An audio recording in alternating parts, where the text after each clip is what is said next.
apa kabarnya? Saat ini saya mengundang tamu yang sangat istimewa.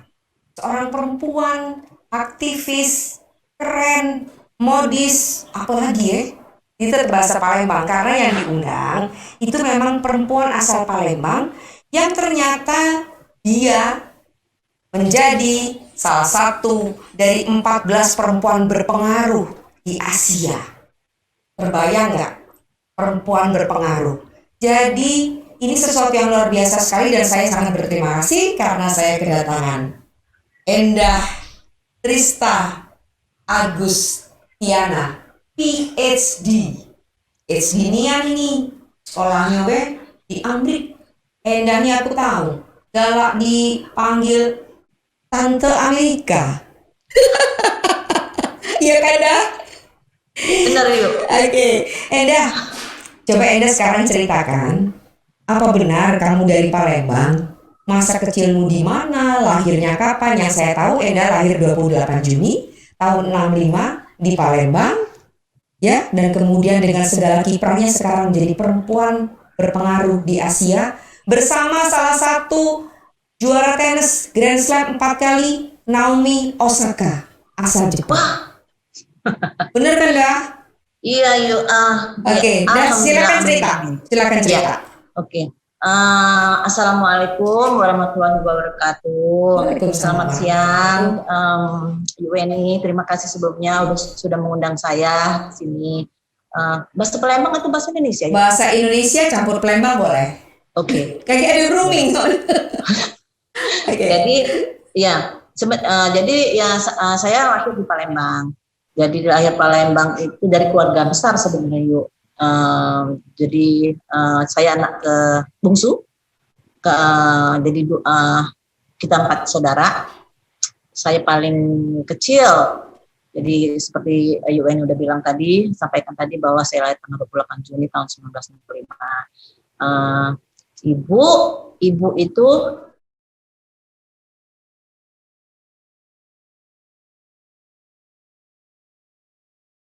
Katung, ya katanya kan dulu kan daerah preman ya, preman Pasar Cindi. Jadi di mana tadi nak? Nggak kurang jelas. Masa kecil saya itu di tinggalnya dulu di Lorong Lebak. Jadi Sudirman itu di daerah Pasar Cinde, dekat Pasar Cinde. Ada dekat rumah di situ, iya. Iya, banyak nian itu. Ngomong pempek lemak, ibu saya kan dulu jualan pempek. Nah, iya.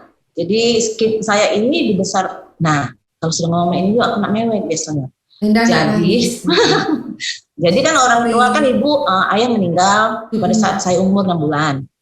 Terus kan jadi masa-masa kecil saya itu memang dibesar sampai saya kerja itu memang dibesarkan oleh ibu ya, oleh seorang ibu yang benar-benar sangat menginspirasi dan sangat pintar dan sangat kuat, dan itulah yang membentuk siapa saya sekarang ini. Nah terus untuk apa namanya itu nama itu sebenarnya kan nama saya Ayu tahu kan, Endah itu artinya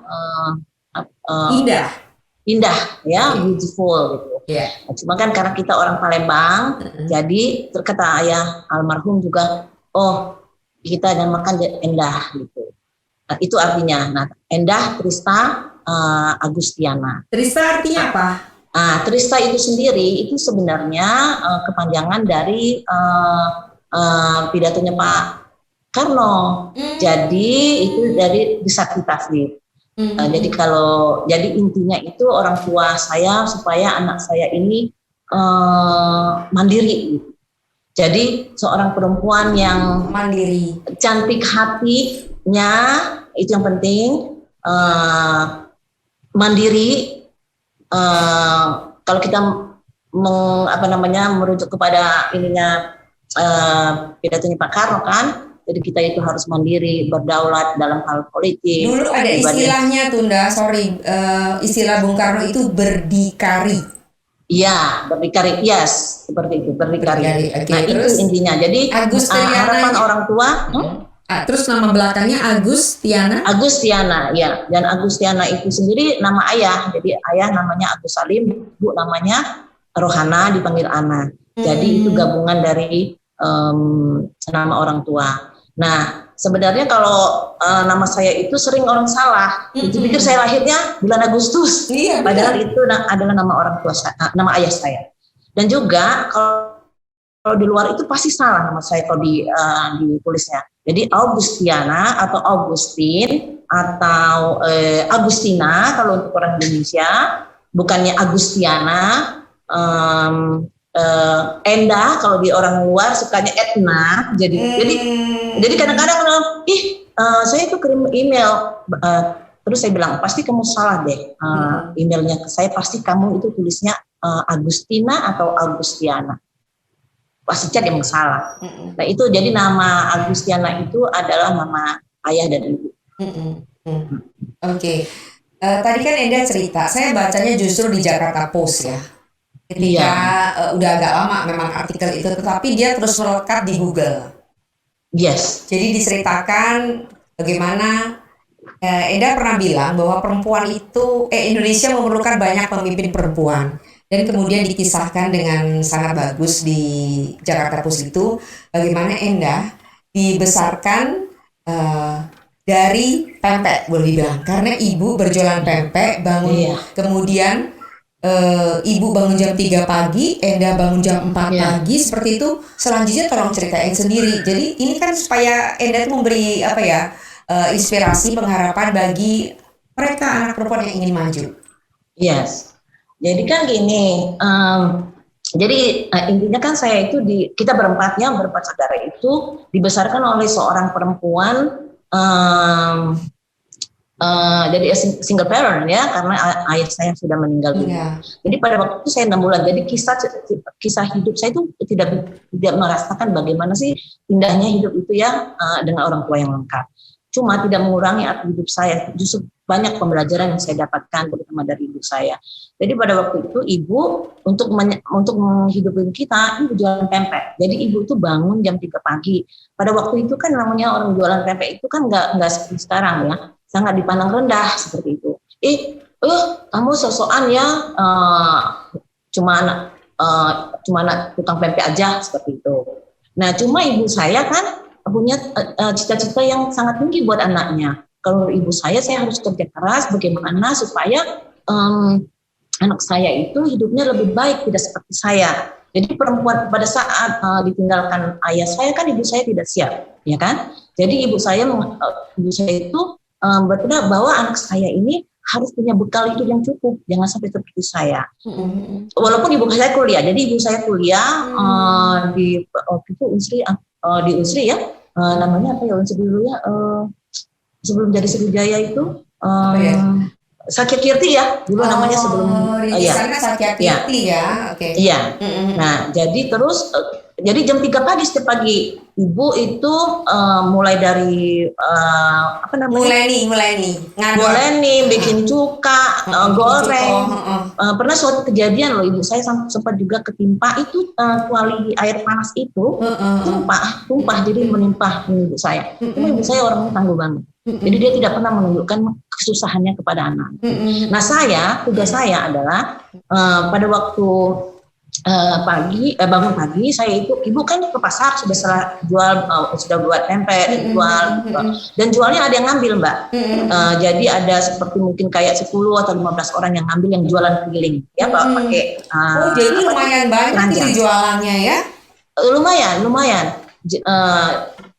Jadi saya yang mengambil semua belanjaan ke pasar Cinde. Jadi saya itu biasa naik beca itu penuh dan baca itu saya di atas sagu, di atas gendong, di atas pohon pisang yang untuk kita godongnya untuk ini.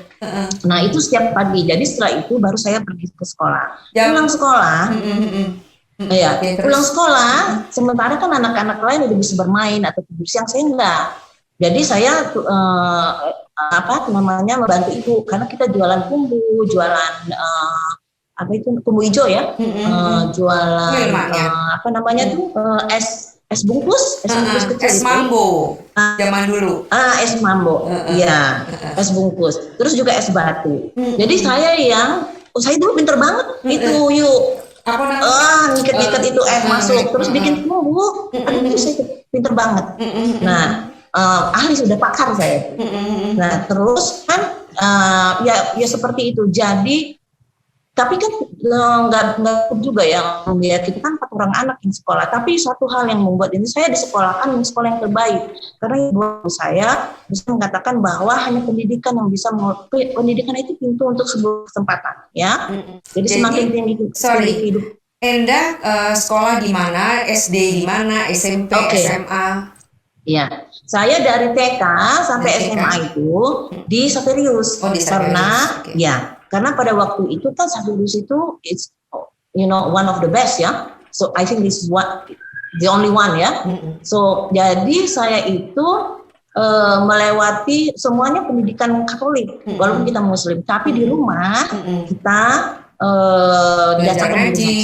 Iya. Saya dulu kalau ngaji itu juara 1 juga. Maksudnya saya seru-seruan membaca Al-Qur'an di antara sepupu-sepupu saya. Kan kalau zaman dulu kan kita kan hafalan, ya.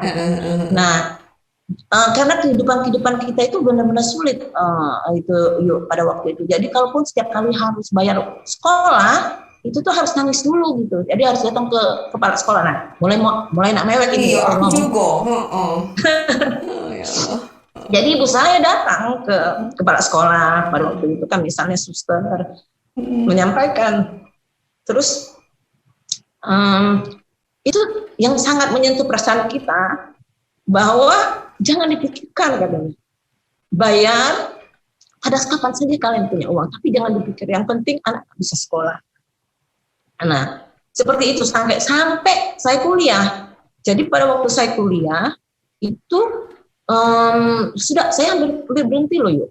Berhenti karena saya kan semakin usia kan ibu saya udah semakin tua. Jadi sebagai seorang anak kita itu kan pengennya membahagiakan orang tua. Udah deh, saya kerja aja, saya bilang kayak gitu.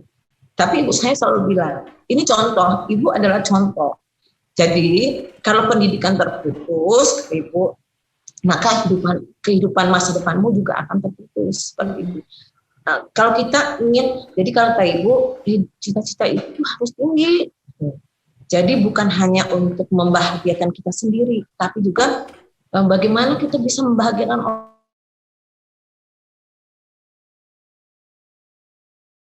Jelek ya?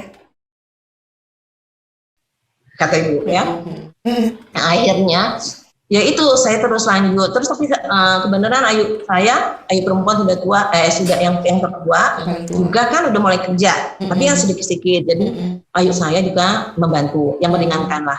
Nah cuma itu pada saat itu saya bawa itu jadi saya juga jualan ke sekolah, jadi jam istirahat bulan PP itu 1 keranjang kayak gitu langsung habis terus. Tapi itu di luar sepengetahuan ibu saya. Suatu hari ketahuan. Kenapa gitu? Jadi nangis ibu saya. Karena ibu saya tidak boleh, anaknya harus, itu kewajiban orang tua untuk menghidupi anak-anaknya. Anaknya tidak boleh bekerja. Karena memang tidak boleh bekerja kan, namanya anak-anak. Nikmatin aja itu sekolahmu, jadi orang pintar. Jadi akhirnya sebagai tanda balas jasa saya ini selalu membahagiakan ibu saya. Saya itu juara terus dari kelas 1 sampai pokoknya SD itu saya juara terus. Biasanya juara 1. Suatu ketika ini cerita yang menarik. Saya juara 3. Nangis selesai pulang-pulang. Dipikir ibu saya bukan di kelas. Kenapa? Kata ibu. Kan naik kelas. Enggak bu, saya juara 3 lah. Kok kamu nangis? Iya, kan biasanya juara 1. Terus kata ibu saya, kita itu harus tetap bersyukur. Jadi kadang-kadang hidup itu memang harus ada proses-proses di mana kita tidak mendapatkan apa yang kita harapkan. Dan itulah yang membuat kita menjadi kuat. Nah, contohnya seperti itu. SMA kan? Jadi perjalanan pendidikan nih. Jadi SMA itu kan saya mulai dari SMP, SMA saya itu sangat aktif. Saya itu aktif menyanyi, saya aktif olahraga, saya saya itu sangat aktif, super aktif mungkin ya. Saya tuh nggak bisa diam orangnya. Waktu SD saja kan saya itu ceritanya kan juara nyanyi.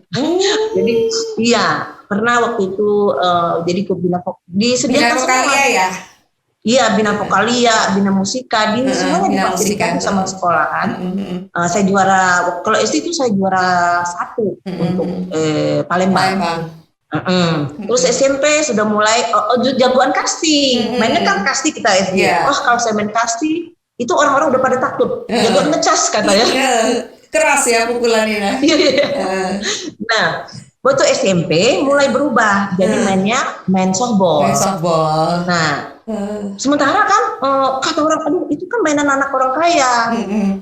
Nah sementara itu sebenarnya saya tidak punya modal sedikit pun, semuanya kan disediakan sama sekolah. Dan saya itu beruntung saya itu dikelilingi orang-orang yang super baik hati, yang sangat sayang sama saya. Teman-teman saya itu jujur saya katakan itu semuanya anak-anak yang namanya sekolah diserius kan, namanya anak-anak pejabat, anak-anak elit, anak pejabat, anak orang kaya kalau di Palembang. Nah saya itu sendiri secara ekonomi yang memang tidak punya sama sekali. Nah jadi ke sekolah pun akhirnya teman saya yang jemput supaya saya tidak berongkos. Saya itu dijemput antar sama teman saking mereka itu cinta sama saya. Nah termasuklah main softball juga. Saya tidak bermodal sedikit pun apapun. Jadi semua glove, semua stick, sama itu semua disediakan. Nah jadi kalau untuk serius saya itu kan sama Kak Arti Siralahi saya juga teacher. Cuma waktu saya kan sempat ikut tuh sama Kak Cucu juga ya. Itu kakak saya itu suaminya Yuk. Jadi kenal Kak Cucu itu waktu masih zaman muda justru. Iya. Nah itu kita kan sempat saya ikut prapon, kita dilatih. Sekarang kan yang jadi hotel Wisma Atlet kan dulu untuk kita untuk para atlet menginap ya. Nah seperti. Nah itu jadi perjalanan. Nah ini masuk SMA. Jadi karena sangat aktif. Jagoan minggat yuk. Jagoan minggat ini nggak boleh ditiru ya, Anda. Jadi selain itu juga jagoan minggat kan. Karena apa ya? Mungkin pada masa-masa itu kita kan masih masa-masa mencari identitas juga ya.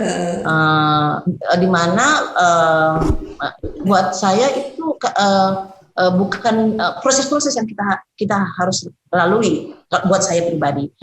Jadi saya pernah nggak naik kelas.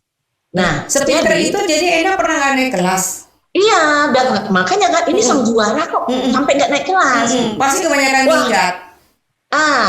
Jadi heboh lah sebenarnya. Heboh nih teman-teman. Sampai guru-guru pun tidak percaya. Dari kelas berapa dah? Ke kelas berapa?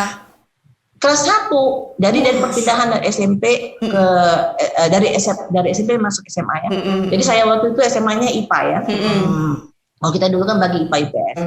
Nah, terus nggak naik kelas. Wah nangis lah itu saya. Nah, kan gimana nih yang terbayang di saya itu adalah ibu saya. Aduh saya itu benar-benar nggak berani pulang kali ya. Gak pernah bilang. Nah, kebenaran saya terus kan almarhum Johan Ali Amin kan om saya. Kan rumahnya kan di Raja Wali. Jadi saya tinggal di situ. Di situ saya nggak berani pulang. Terus satu nasihat om Johan. Endah, lihat om. Perjalanan Om Johan kan juga nggak mulus. Justru kita berada dari kegagalan ini. Terima. Udah. Jadi sebenarnya kalau menurut yang saya dengar, bukan karena minggat saya itu nggak naik kelas. Saya itu orangnya sangat kritis. Jadi ibu saya kan datang ditanya. Rupanya karena saya kebanyakan juga suka protes. Saya itu kalau guru salah, saya langsung aja, ini salah Pak, bukan seperti ini. Dia bilang kayak gitu kan. Jadi masih zaman dulu ya kan. Nah, jadi zaman dulu kan. Jadi salah satunya. Saverius kan. Nah, cuma terus itu yang membuat saya bertekad bahwa oke, saya ketinggalan 1 tahun, nanti saya kuliah, saya bilang itu saya kejar. Itu ajarannya Om Johan. Nanti kamu kuliah, kamu kejar, tunjukkan bahwa kamu selesai lebih cepat. Udah kan, saya diterima di Fakultas apa? Fisip Unsri, Fisip Unsri jurusan administrasi negara. AN. Jadi ya AN. Jadi pada waktu itu jurusan AN itu kan masih baru. Sebelumnya saya pernah gagal, tidak langsung masuk. Jadi saya sempat gagal dulu karena saya pengennya untuk mengambil desain fashion design sebenarnya. Oh, makanya itu kelihatan ya, gaya berbaju itu kelihatan. Suka gambar. Karena saya suka gambar, saya juga suka gambar. Oke. Ikut bimbingan Sifan Maru apa zaman saya enggak, saya ikut bimbingan gambar di ITB. Iya. Oke, terus di sana gagal, akhirnya masuklah Unsri. Jadi gagal kan. Jadi suatu dulu AAP, jadi Akademi Akuntansi Perbankan, ya. Nah, disitulah saya coba lagi iseng-iseng sebenarnya. Jadi saya lamar FISIP kan. Diterima. Nah, disitulah saya mengejar itu. Jadi saya udah ketinggalan 2 tahun nih ya. Jadi terus saya mengejar, saya tekadkan. Itulah saya itu 20 saya apa namanya itu. Pokoknya saya menyelesaikan dalam waktu 4 tahun. Itu apa namanya IPK saya itu pokoknya 24 kredit terus. Jadi saya itu nomor 1 yang lulus di angkatan saya dengan predikat cum laude. Nah, jadi ketinggalan saya itu tertutup pada waktu saya kuliah dan teman-teman saya yang juga yang waktu itu masih sama SMA ya sama sekarang sama saya. Cuma yang memotivasi saya waktu itu juga harus cepat lulus itu karena ibu saya udah mulai sakit, jadi mulai sakit-sakitan. Nah, itulah saya ingin melihat bahwa saya lulus sarjana membuktikan bahwa menunjukkan ke ibu saya bahwa anakmu ini berhasil kamu didik,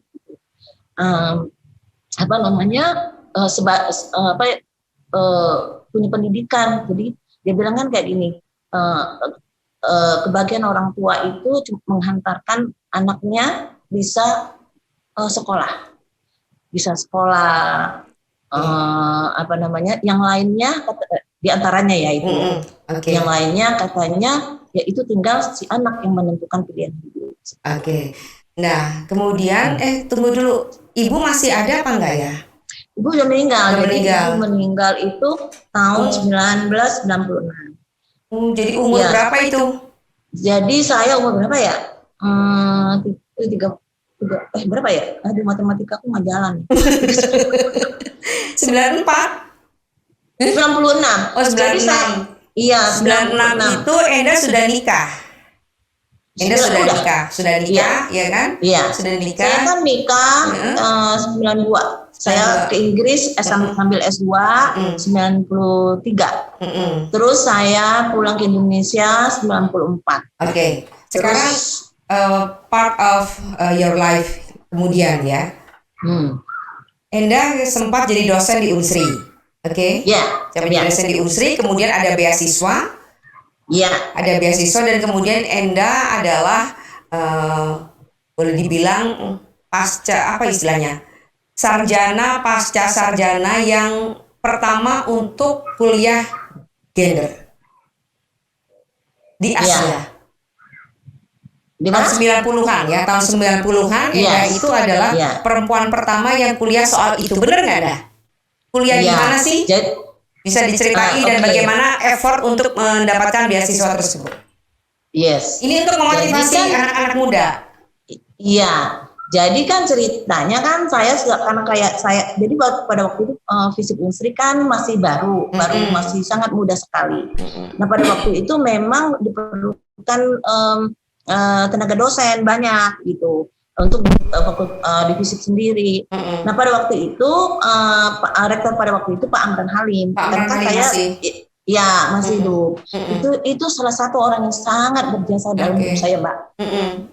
Enda mau nangis lagi. Jadi kalau cerita soal ibu, soal orang-orang yang berjasa, maka Enda nangis. Pak Amran Halim sudah meninggal juga. Ya. Al-Fatihah buat beliau. Ya. Nah, jadi beliau bilang, Enda katanya, mau nggak kalau membantu jadi dosen kan, karena memang dibutuhkan gitu. Karena saya kumlot pada waktu itu aja. Terus dan pada saat yang kebenarannya, ini to be honest, saya waktu itu kan yang di pikiran saya itu cuma, aduh, jadi dosen gajinya berapa ya? Saya kan mau membahagiakan ibu saya. Kapan lagi gitu? Dan kebenaran pada waktu itu saya ditawarkan untuk bekerja di salah satu bank ternama pada waktu itu dengan gaji yang 10 kali lipat, itu istilahnya. Jauh banget. Terus saya mulai membayangkan, aduh, kalau saya bekerja di bank, saya bisa tuh, ibu saya udah nggak perlu kerja lagi kan. Kalau saya digaji dosen, ibu saya masih harus tetap kerja nih, karena Dan itu Ibu Eda masih jualan pempek nggak? Sorry, aku mau nanya. Ibu udah nggak ini lagi, cuma ya nggak begitu, udah mulai sakit-sakitan, udah mulai yang nggak udah pada saat itu juga tidak jualan ya. Tapi kan memang tetap kewajiban beliau, bagaimana cara beliau itu menghidupkan anak-anaknya. Dan but I'm lucky ya, we have a very strong support system within the family. Jadi keluarga ibu kan dari ibu 14 kakak adik. Tapi ada mereka tuh sangat membantu kita. Ya. Tapi ibu saya itu kan perempuan hebat. Dia ada satu titik itu pada saat kita selalu dibantu dalam perjalanan hidup kita tuh pengen tunjukkan kepada dunia. Kami juga bisa kok. Tolong kasih kesempatan kami untuk bisa ada rasa malu dan juga ada rasa keinginan untuk menunjukkan bahwa kami itu bisa juga berusaha gitu. Nah itulah, jadi balik cerita. Akhirnya terus ibu saya tanya, Bu, gimana nih? Terus kata ibu saya begini, kalau ibu saya kan dulu guru taman siswa juga waktu masih mudanya. Katanya, kalau ibu akan menjadi pilih untuk mengajar karena ilmunya itu mengalir terus, kata ibu saya. Kalau kita jadi dosen itu ilmunya mengalir, ibu saya kan. Jadi Enda ngajar, nanti orang itu menyampaikan ilmunya itu kepada orang lain. Terus saya bilang, ibu kan cuma karena ibu guru aja saya jadi suruh guru juga, saya bilang gitu. Terus kalau kerja di bank itu memang banyak uangnya, tapi itu kan uang lain, orang lain yang kamu uang orang. Iya, dan uang itu cuma untuk kita. Jadi tidak mengalir, kata ibu saya pada waktu. Akhirnya saya pun dengan ketetapan setelah itu memilih untuk mengajar di ini. Cuma nggak mengajar ini yang awalnya ya. Jadi saya itu waktu itu ditempatkan di pusat studi wanita. Jadi PSW. Itulah awal saya bertemu dengan Ibu Zainab. Ibu Zainab ini orang yang merubah hidup saya. Iya, Bu Zainab baik banget. Yueng, terus Yubat, Yulisa, ada Yueka, tadi banyak kita. Jadi saya itu masuk yang anak bawang istilahnya. Itu saya yang paling muda. Nah, disitulah saya mulai belajar tentang karena kan tentang pusat studi wanita. Jadi di situ saya belajar. Pertama awalnya saya ditempatkan di sana untuk apa ya ini? Kenapa ya ada pusat studi wanita? Nah, jadi blank sama sekali tentang wanita itu ya? Iya, studi wanita. Karena kan ibu saya misalnya dia selalu bahwa anaknya itu harus sama gitu, nggak ada perempuan nggak ada laki. Kalau sekolah ya perempuan laki sekolah, perempuan sekolah, betul. Dan ternyata setelah saya terjun, banyak ya ternyata terjadi diskriminasi terhadap perempuan misalnya dalam hal hak untuk pendidikan, karena persoalan karena dia laki-laki. Gitu. Terus disitulah kesempatan untuk pertama kalinya pemerintah Inggris pada waktu itu memberikan beasiswa untuk sekolah S2. Bidang pada waktu itu memang bidang studinya itu bukan gender ya, maksudnya perempuan lah masih pada waktu itu ya, gender dan perempuan. Nah, itu kan diseleksi seluruh Indonesia. Jadi pada waktu itu kan kita tahun itu masih 27 provinsi. Jadi setiap provinsi diambil dua. Nah, saya dulu tuh nggak bisa bahasa Inggris. Pada waktu itu pun saya nggak bisa bahasa Inggris. Jadi modal saya itu tidak pernah keluar negeri. Yang namanya anak orang dengan serba keterbatasan belum pernah keluar negeri. Bahasa Inggris saya itu memang terbatas sekali. Saya gagal menjadi mahasiswa teladan gara-gara bahasa Inggris. Jadi waktu wawancara pakai bahasa Indonesia aja ya. Terus saya bilang gitu. Saya nggak bisa bahasa Inggris. Oke. Nah, Akhirnya jadi Enda belajar bahasa Inggris. bahasa Inggris. Jadi setiap hari itu saya tekadkan sebelum tidur itu saya pelajarin sebelum tidur nih cuma dalam 1 jam, bukan sampai 1 jam. Saya pelajarin tenses dulu yang gampang-gampang. Terus saya ditempatkan dimasukkan ke lembaga bahasa. Terus saya terseleksi di seluruh Indonesia itu. Dipindahkanlah saya ke British Council untuk belajar 3 bulan. Terus saya diterima lagi di sekolah di Inggrisnya pada waktu itu. Jadi diterimalah 2. Saya salah satunya. Pada waktu itu, jadi sepulangnya saya ke Indonesia itu kata gender aja tuh belum lahir istilahnya Mbak. Pada waktu itu Dan orang seringkali mengartikan gender itu perempuan ya, padahal kan bukan. Bukan. Iya. Nah, waktu itu saking saya kita dulu kan perdebatan antara gimana nih? Karena kan ada bahasa Jawa ya gender itu kan Gender kayak itu kerupuk. Pakai kerupuk gendar. Iya. Gender itu kayak alat musik ya? Enggak, bukan. Gendar tuh kerupuk. Nah. Oh, kerupuk. Nah, itu. Jadi akhirnya pakai J aja, pakai J. Gender. Jadi perdebatan bahasa masih pada waktu. Jadi sering saya pada itu mulai ya memperkenalkan konsep-konsep itu ke pemerintah. Itu juga awal saya bertemu dengan Yeni dari WCC. untuk WCC. Saya dulu sering dipanggilnya Ibu Gender. Karena Ibu saya gender. ketemu saya yang memperkenalkan ya tentang gender. Jadi kalau dulu saya sering kali dipanggil Ibu Gender. Panggil saya Ibu Gender. Nah, ada Ibu Gender, ada Ibu Gender. Oke. Jadi Enda kemudian sudah selesai kuliah S2 di Inggris. Apa nama universitasnya? Bisa di-mention? Itu University of East Anglia. Itu di Norwich. Kalau penggemar sepak bola pasti tahu ada Norwich, Ipswich. Betul. Di sana selama berapa lama? Itu 1 tahun. 1 tahun. Karena kan kalau untuk S2 di Inggris itu emang 1 tahun. Nah, cuma itu perjuangannya berat. Kalau yang pendek itu perjuangannya berat. Jadi secara bahasa, secara academically, we all have to be ready ya. Jadi pada waktu itu dengan bahasa saya yang masih terbatas, dengan kelebihan saya itu keuntungan saya adalah karena saya sudah bekerja dulu di pusat studi wanita. Jadi itulah yang mengisi saya. Secara keilmuan saya sudah siap. Jadi dalam waktu 1 tahun itu benar-benar digenjot. Kita itu harus menunjukkan ya. Mana lagi itu beban saya berat. Sampai dari British Council juga bilang bahwa jadi kayak putting a high standard ya. Jadi kalau saya gagal nanti gimana ke depannya seperti itu kan. Nah, tapi ya alhamdulillah saya berhasil dan walaupun dengan perjuangan yang cukup berat, belum pernah keluar negeri ya. Jadi proses-proses itu umur berapa Anda? Umur berapa? 93 saya jadi 27. 27 tahun. Ya, luar 27. biasa. Oke. Ya. Kita sebelum ke pertanyaan berikut ya, saya ingin ngajak Enda untuk Q&A yang lucu-lucu ya. Oke. Pempek apa burgo? Pempek. Pempek tunu. Pempek tunu. Jadi paling lemak pempek tunu ya. Dan Enda jago buatnya. Nah, kan spesialisasi saya itu bukan membuat pempek. Spesialisasi saya itu menjemput belanjaan, membuat ini. Itu ayuk saya. Itu pempek biji 5 itu ayuk saya. Oke. Jadi maaf ya, nggak boleh ngomong ya? Nggak apa-apa. Oh, nggak apa-apa. Oke. Kemudian duren apa nangko?